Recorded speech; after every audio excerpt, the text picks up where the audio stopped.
আজকে আপনাদের একটা জিনিস দেখাবো। দেখুন, একটা অদ্ভুত একটা জিনিস। এটা একটা পাহাড়, সামনে ছোট মতো পাহাড়। এখন এই জায়গাটা ভালো করে লক্ষ্য করুন। এই জায়গা দিয়ে জল আসছে, জলের স্রোত।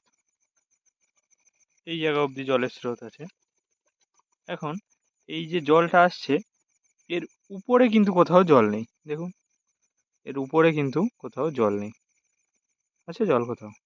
কিন্তু এই নিচেটা দিয়ে দেখুন জল আসছে। অর্থাৎ এই পাহাড়ের মধ্যে দিয়ে কোথা দিয়েও, সুড়ঙ্গের মধ্যে দিয়ে এই জলটা কিন্তু আসছে। এর উপরে কোথাও জল নেই, দূর দূর পর্যন্ত কোনো জায়গায় কিন্তু জল নেই।